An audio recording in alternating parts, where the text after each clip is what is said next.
La la la la la la la. La la la la la la la.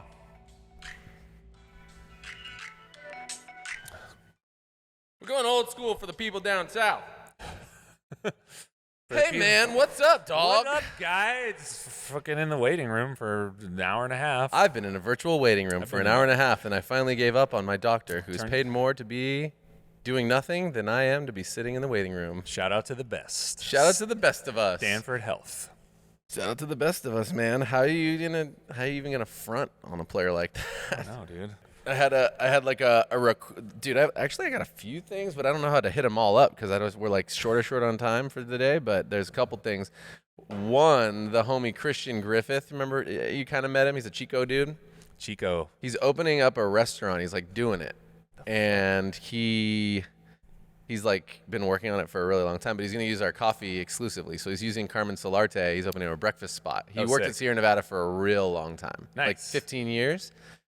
And then he's getting his staff together, and he hit me up. He's all, "Hey, is there any way you could like talk a little bit about?" And he wanted it to be like a private video, but I figure, you know what, we could just talk about this stuff anyway. Sorry, we're public. Yeah, he was like, "Could you share a little bit about Carmen Solarte won, but like starting a business, culture, some of that stuff in like the simplest form. I just want to really inspire my staff and like show them who you are because you essentially have done what I'm setting out to do." And he's like a really charismatic, inspirational dude in and of itself. He's like so fun to be around. Right.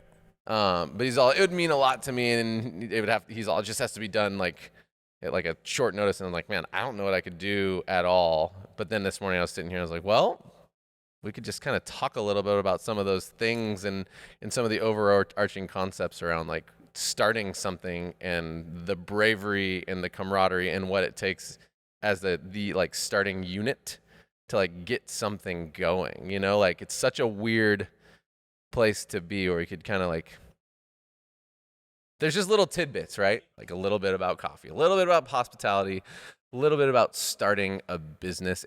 That would be a generally helpful thing for a staff to hear. And then, I mean, for everybody who's been listening to this podcast, you might know or not, but like Chris and I have been in the industry for like 20 plus years. We have ran every position pretty much literally that you can run in some capacity. And we are barista champions in like the 2000s, late 2000s. We did a really good run, a lot of all that stuff. That's those trophies. And all that stuff was cool and helpful. And I guess it gives us a resume, but really what ultimately led us to be successful in business, which everybody's heard a million times over. If you listen to this podcast, so I encourage anybody who hasn't to go back and listen, is that the difference is being mission, vision, and values driven and trying to do business in a way that matters. And so what I thought would be cool in the terms of Carmen Solarte is that it is an Azahar coffee. So this is an easy thing to jump into in the context of Azahar is a relatively new exporting company that does business in a similar way that we would like to do, which is holistic and meaningful business. Carmen Solarte is a farm that, when working with Azahar, like when working with Benjamin Paz, the whole infrastructure of the system is to ensure that these farmers are taken care of, and the cost of the coffee for us, for you who buy this coffee, is directly related to the cost of production and what they need to have a survivable life. So Carmen Solarte is a woman, for one. That's really cool. A woman producer is badass. They're new, they're young, their coffee's amazing. And less about the flavor notes, just the correlation of, okay, they're a young, new farmer. This is the first coffee we've picked from Azahar. This business is a brand new business. And we've been at the beginning of starting, I've been at the beginning of starting two businesses really, but our own fully in full capacity, like we're 5 years in now. And they're about to jump off the same thing. Right. So it doesn't necessarily have to be anything crazy. It's just if you're a staff of people starting a business, there is something to hearing from people who have done it before. Well, okay, cool. I get you. We're it's a little bit riffy. We're ping-ponging around. We're riffing. Yeah, we're riffing. We're riffing, but it'll be valuable. Well, maybe we could start here. For the staff of the business in relation to the coffee, I'm always thinking, okay, cool. If you open a brand new business and people are asking you about the shit you have, like, right. What is something that someone could say if they're like, Cat and Cloud, what the fuck is this? Yes. To which I would say some version of kind of what you said. It's like, oh, cool, Cat and Cloud, they're a roaster from Santa Cruz, California. They're a mission and values driven business started by a few guys who are barista champions, industry experts who have a passion for workplace culture and creating places where people can not just grow in the product that they serve, but grow as people as well. And right? then it's like you could tip them off being literally from Chico. I grew up there. So I left Chico to help start a company here in Santa Cruz. That's even better. Called Verve, that I left to help start this company with my best bud and Charles, who is not sitting here, but my other best bud. Charles also, he's not a barista champion. And he is not a barista champion. He's a financial wizard. He's a financier. Yeah. He won the national financial competition. He did. He's won many competitions in our hearts. So I mean, for all honorary of you member who are thinking about, like what does it mean to serve this coffee?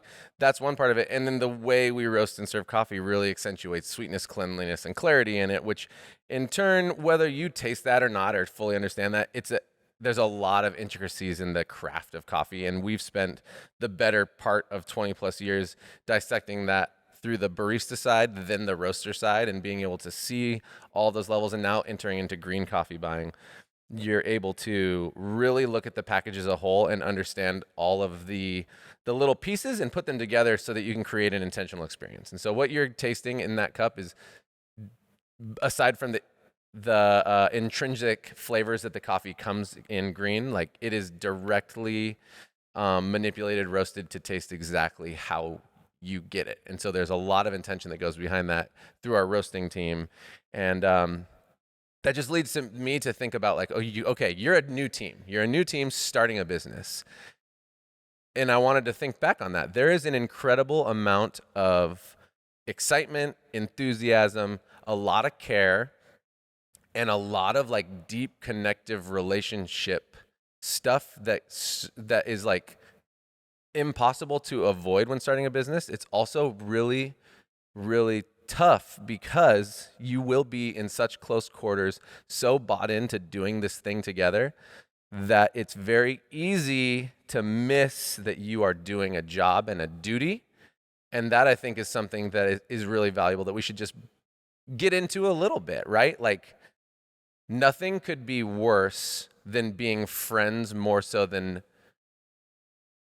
team members in the context of starting a business. And that for you all is, and for myself, it was really, really hard. Yeah. Because there's, if you're an owner and you're new, you care so deeply about your people. New business and an owner. And you have to learn to navigate the difference between like that idea of family versus team. With family, you accept all the flaws, you move through it, you work through it.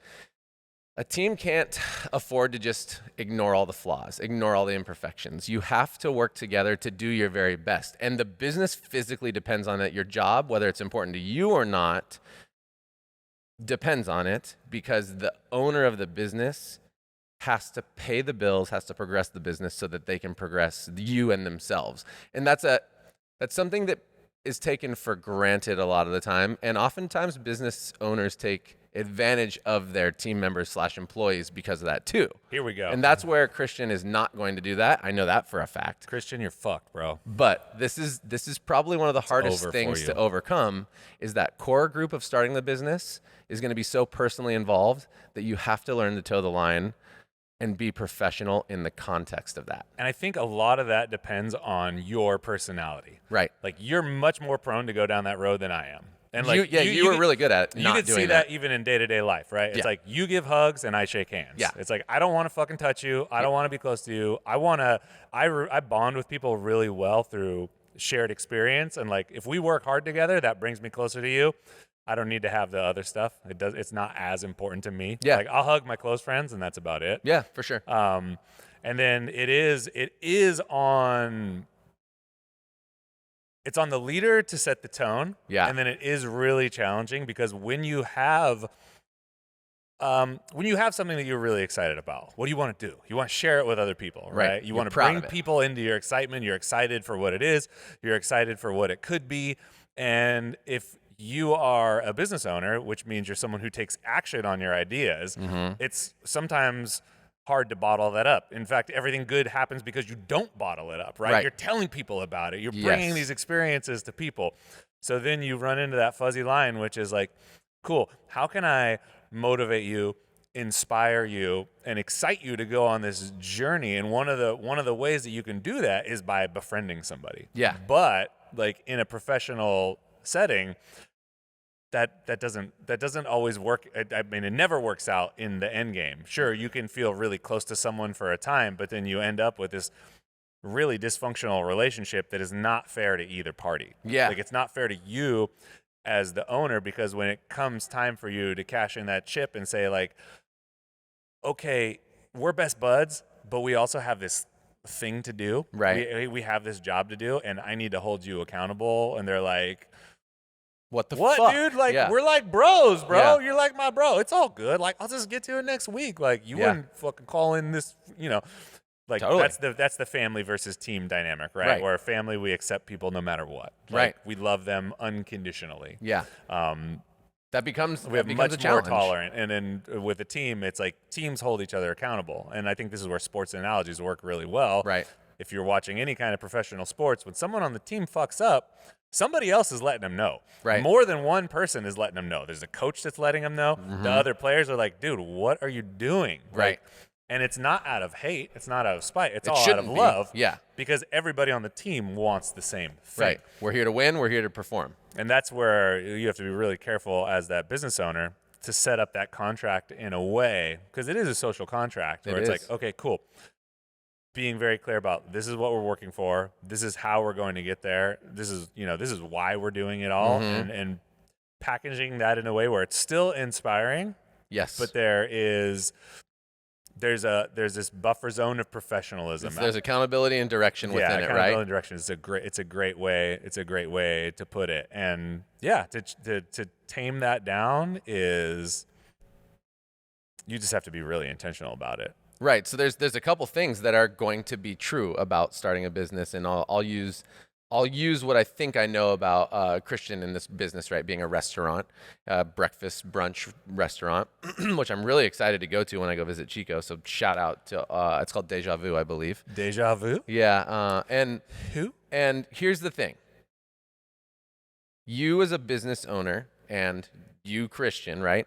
You do not have to be the best at everything in that place. To all the people who work with and around Christian, you are hired to be amazing at what you do.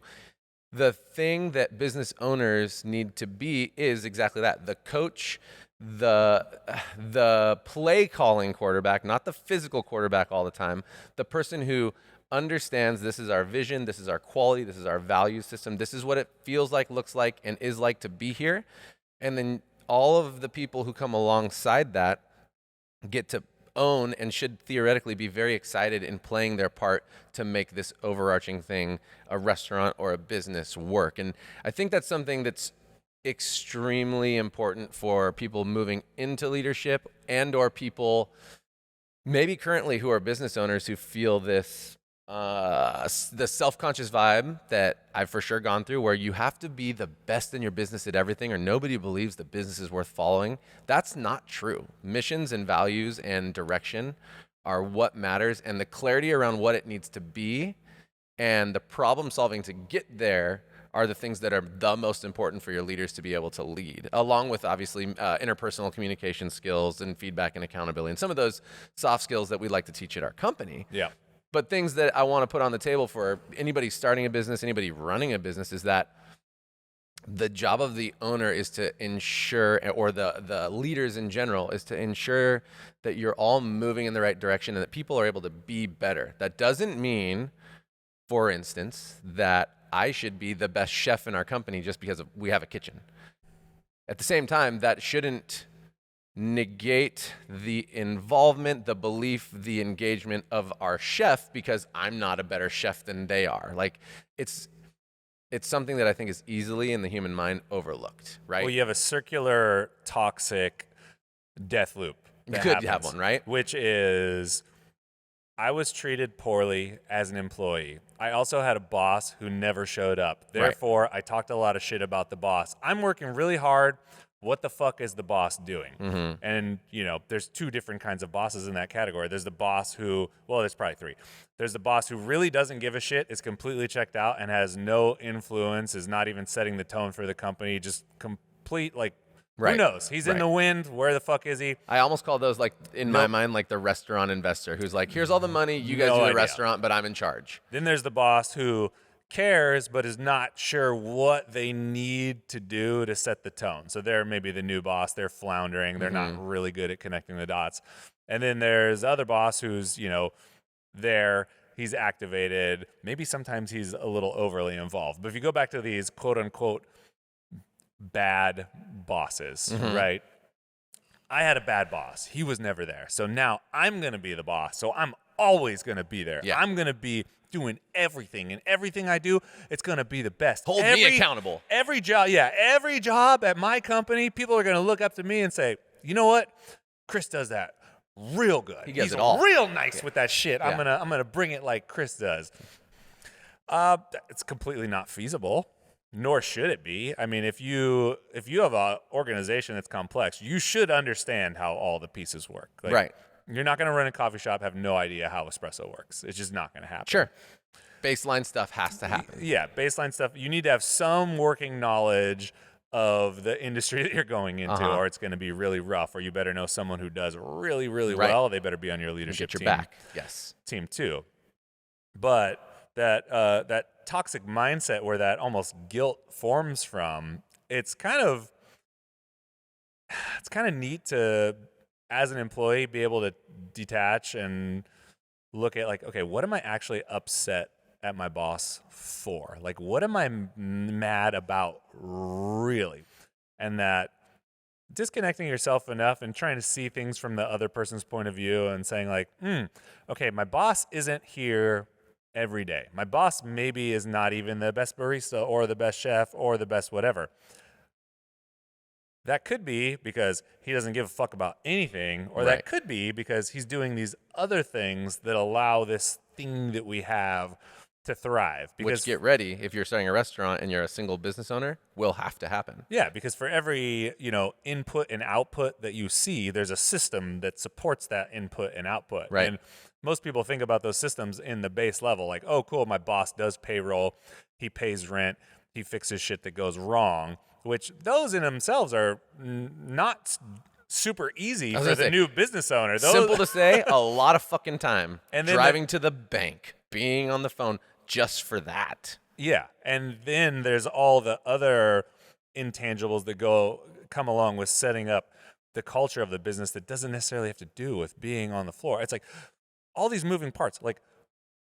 We were doing job descriptions this week, right? So writing job descriptions, that's one aspect of it. The second aspect of bringing in is someone who can filter out resumes. We have an HR person, super thankful. That's something that we had to grow into. Third part of that is calling people back. So in our system, we can kind of guide the vision and say, okay, cool, a job description should look like this. It should be inspiring, it should be engaging, it should be fun and interesting. And our HR person can say, okay, cool, yeah, that's awesome. We're going to make that happen. They can take that, post it to Indeed, post it to Facebook Marketplace, post it to wherever it needs to go, post it to our website, ditch it to the web dude to put that up on the website. They can bring in resumes. They can filter through all those resumes. They can take relevant resumes, hand them off to the team leaders who are looking to hire in those departments, and then the team leaders can call. When you start a new business, that whole situation happens with one person, and that's the boss or the owners of the business. Totally. They're doing every aspect of that. So we have our team leaders, because we are having a little bit of a labor crunch, saying, hey, it's been really challenging to get people in. It actually takes so much fucking time to hire people. It's not just the training. It's being on the phone with people. It's looking at it's all of those things. And when you're just getting started out, one person is doing all of that, and it is not you. So it's kind of crazy when you look back, right, and say, we started with a website. We started with Instagram, which kind of everybody did at the time, but still, we started a website, an Instagram, a Facebook. We started a blog, podcast. our podcast. We had a roastery and a cafe all at the same time at the beginning. And it is due to us having a relatively clear vision, even if it's evolved and gotten better on how to do that. But that is all of the things that somebody has to take on. And there is a lot of intricate work and detail to that. You know, it was like, cool. At that time, I was in charge of a lot of the hiring. You were in charge of the web and the roasting. Oh, fuck. It was crazy. Charles was running our books. And that is something that any business owner who's on it by themselves is going to have to take on. And all of that takes a lot of work and time and dedication, especially when the business owner cares. So I think the advice that I have for anybody is have the empathy for and the adaptability to know that things are going to fall through the cracks. Take the ownership and engagement to communicate and help if you want it to be successful. It'll theoretically work for you in the long haul, meaning that if you prove yourself to be somebody worthwhile of being in leadership and you help the business be successful, there's going to be no reason to not allow you to be in that leadership position, because the owner of the business, your leaders need space and time to lead well. If you lead from the hip consistently, it is so tiring, and it's not as healthy of a workplace, and you end up having to do double work a lot of the time, unless you're somehow really, really amazing and everything's so dialed that the decisions are simple, which it almost never is. Like, you need to allow and provide space for your leaders and everybody to be able to think and perform well. Without that space, everything just feels electric, and it feels anxious, and it feels discombobulated, and all of that filters through to your guests, right? So, and to you as the employee, well, it's like mostly to you and then to the guests. Well, right. I mean, you're absolutely right in the guests, but right now we're sticking with the employee talking team, about the employee's perspective, and it's like, you don't really want a boss who has no free time. You don't really want a boss who's on the floor all the time and doesn't have time to plan the world that you live in, because you fucking live in that world. Like, then your world stays the same forever. You right? reap the benefits of your boss having a little bit of flexibility and being able to look up and out and being like, okay, what is possible for this place that I've created? What are possible for these people here? And I'm not saying that your boss is always doing this. I'm not saying that there aren't bad bosses out there who aren't just negligent or ignoring stuff. There's a lot of them. There's a lot. I'm just saying, if you lead with some empathy and take the time to think about what might be happening, and then double down on what you just said, which is reach out. Can I contribute? Whether or not that gets you promoted to a leadership position at this particular job, because you might be working in a really shitty job, that doesn't even matter, because you're practicing to be the kind of person who is useful and helpful, and that is something that's going to serve you no matter where you go. Absolutely. If you can show up to a job and be the person who's, hey, I know we're doing this, and that. I see you're doing this, that, and that over here. How can I be of help? I have a little bit of flex time. Like, what can I do? What can I do to help this group of people get on board with this thing that's going on right now? I'm real excited.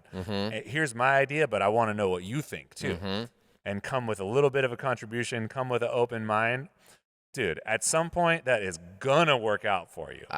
Whether it's at the job you have now or there's some other future place, you are going to be valued a lot for that. Which brings me to another thing, which can seem like a double-edged sword, but really at the end of the day is going to be the key to success. Is owners, trust your team to be able to take on things. Don't try to take it on all yourself because you're unwilling to trust or allow for imperfection in the process. And when I say a double-edged sword, what I mean is this. If you use that opportunity to give the power and engagement opportunities to your team without being involved at all, that's the double-edged sword, meaning your team can inadvertently take your company or your communication or your team to a place you don't want them to be. So take that little caveat and say, you need to be involved, but you need to pass things off to people that you trust and allow them to take it and make mistakes, have those conversations with you where you can calmly correct the situation in a nice way, in a caring way, giving proper feedback, holding accountability, but allowing the person to know, like, this is extremely helpful. Thank you for doing that. 90% of the way there. tweak this, keep going. Let's check back in a month, 2 weeks, whatever. So to anybody who's a business owner, if you're not able to trust your team, you need to first either look inside and ask why you're not, or after you figure that out, look outside and say, why do I not trust this team? Because maybe you have some people on your team that are the wrong fits should you be in business already. At the beginning, I think that's one thing that did allow us to move, even though we experienced frustration and stress because we were under involved in certain areas and we had to work through a lot of those issues. The reason we were able to move as quickly as we were was the trust that we put into people, and we allowed them to do a lot. We know in other podcasts, you can go back and look, that we were overly, not trustworthy is not the right term. We were overly empathetic, and we stayed too far out of the way for too long and kind of ignored things that we didn't like instead of just being up front. And that's kind of where I'll circle back to where we started. It is really hard at the beginning when you feel so close to people because it's easier to feel like you're hurting feelings. And so to throw it out there again, if you can establish from the beginning, we're going this direction, I'm going to be with you in it, I'm going to be correcting you in it, we're going to be correcting each other in it, and we're going to hold each other accountable to hopefully a real clear set of goals, whether it's the food looks like this, the food comes out in this much time, the drinks look and taste like this, the restaurant is clean like this, and it's set like this. Like, you set those things together, you can pass off certain things with an agreement of this is how we roll. And we did a fairly good job at that, but that's where it can kind of go off the rails. We got wrapped up in our people before we put our people before the mission and vision of the company. Absolutely. And we convoluted the two. We kind of brought them together where it was kind of this unofficial vibe of that the people are the mission. Right. And as long as the people that are with us are happy, that is us living the mission. Mm-hmm.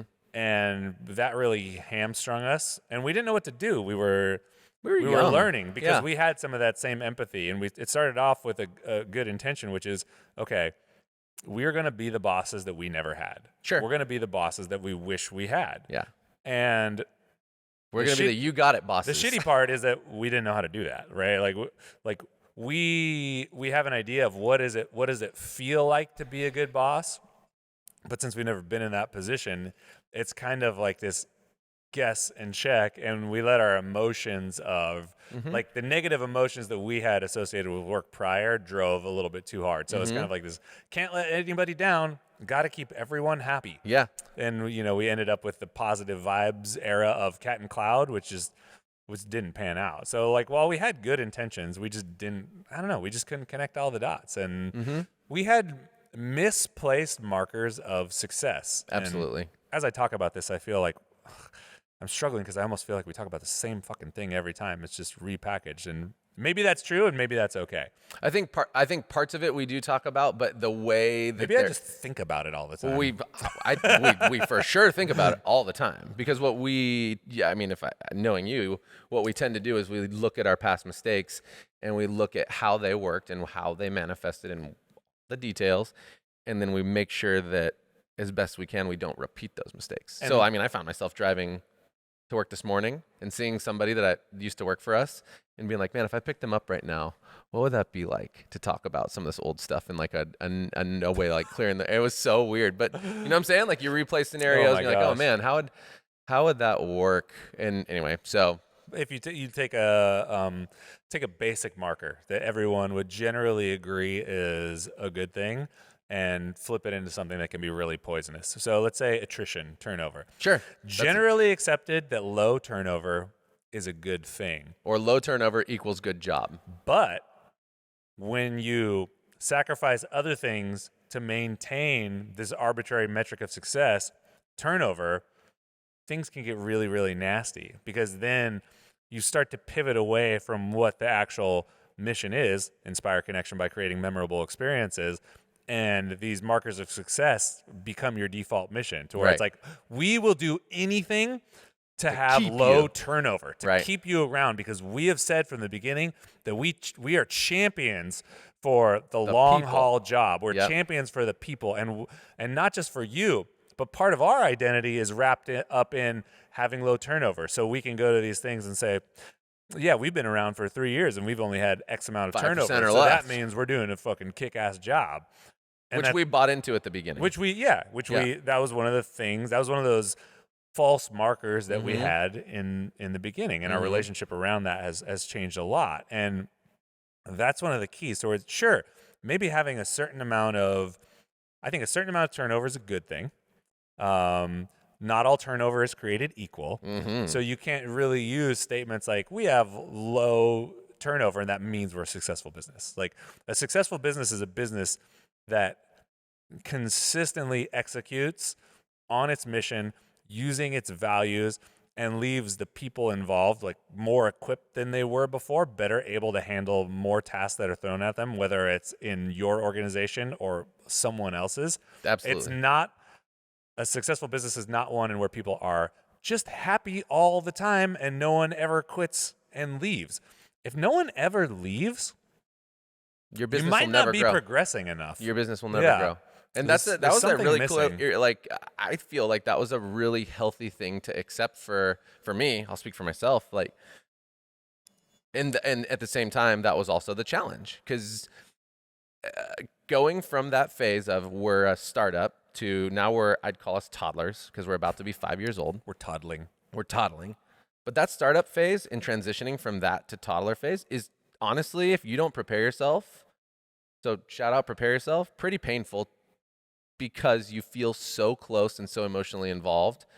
At least I did. And you're right. Like, I was more drawn to being emotionally connected to the team than you were, and that I think helped. But I know it was still a struggle because you care in a different sort of way. I like this topic right now just because I'm excited about. Well, I'm excited. I'm excited for a friend from Chico to step into a world that I've been in for a little while. You know, as you like grow up. I left early. I got married early. A lot of them leave later, do shit later, because for whatever reason. And it's cool to see. There was something else that popped into my mind though there, and that's the other part. Like, okay, the person leaving, right? If you're the business owner, oftentimes, I don't know if we've talked about this on the podcast or not, but oftentimes as a business owner, if you want to be a professional one, which I encourage you all to do, you're not really allowed to say why you fired somebody or why somebody's gone, but they get to go away and they get to say whatever they want. And a lot of business owners are afraid of that. It's true, right?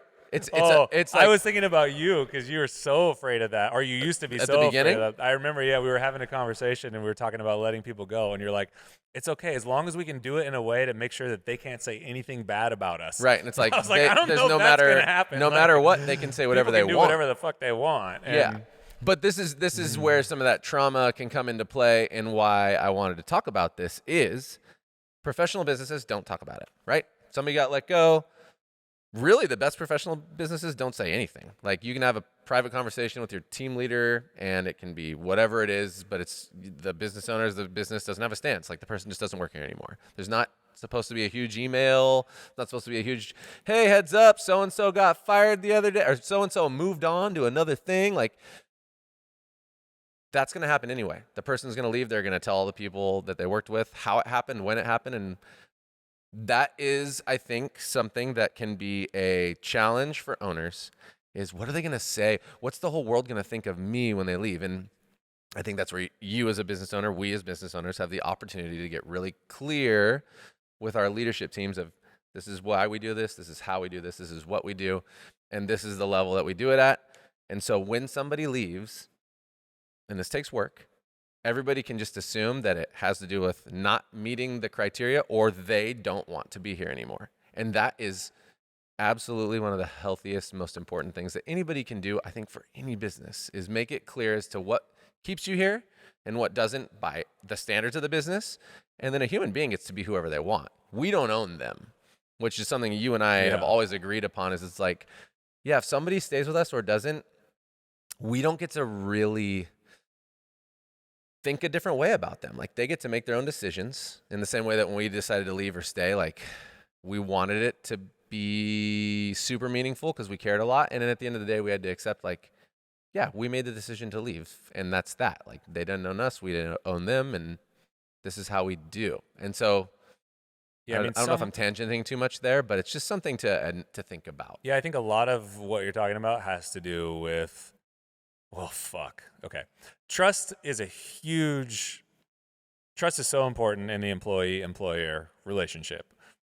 And trust is something that is one part earned, but one part taken on faith. So if you got hired, let's say you got hired at Cat and Cloud, you're making the choice to apply for Cat and Cloud. Mm-hmm. We make it very clear what we're about. You come in, you do orientation. When we start orientation, at every orientation, it kicks off with some kind of version of, we think the employee-employer relationship is super important. You've signed up to be here because you've seen something that you want to be a part of. We've brought you here because we see something in you that clicks with this.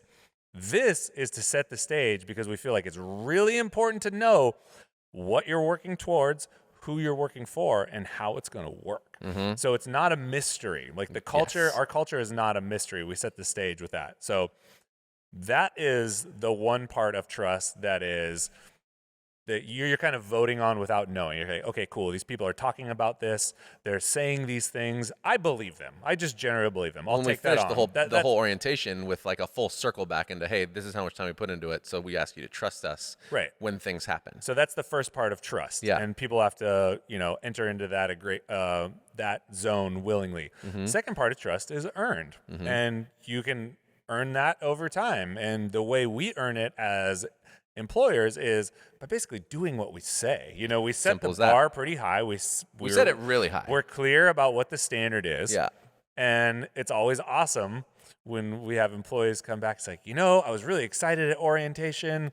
I was really energized, but then I was fucking blown away that the shit you say actually comes true. Right. Like you actually live through, and it's not all fluffy duffy stuff. Like no, one of the things that we make very clear is, hey, when we're working together, the way this relationship works, you're going to have a lot of feedback. You're probably going to get more feedback here than at any other job that you've had. And you're going to have to talk to people about stuff. You're going to have peer-to-peer conversation.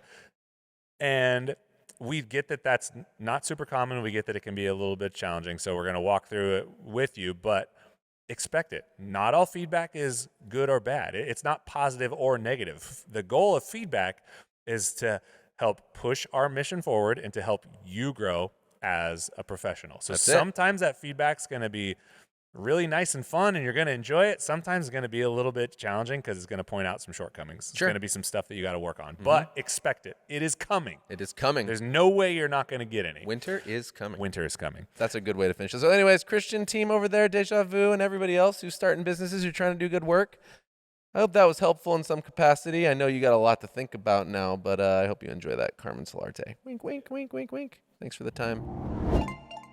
Hey, that's the end of the podcast. Thanks for listening. I know this is the time, the shameless, classic, we need your help, but we do want to get our message out there, and we do want to share this with a lot of people. So if you could share this with others, you could subscribe, you could rate, you could review. It would greatly help us as we continue to push through not only the YouTube as it's fresh, but also the general podcast as we took nearly an entire year off from doing it. And so please do so, share it. I believe that we have some information and some perspectives that could help not only people in the coffee industry, but people in any industry, any walk of life. So do us that favor, do us that solid, bring us that love, and turn up for us, please. And I hope you all have a great time. Thanks for listening.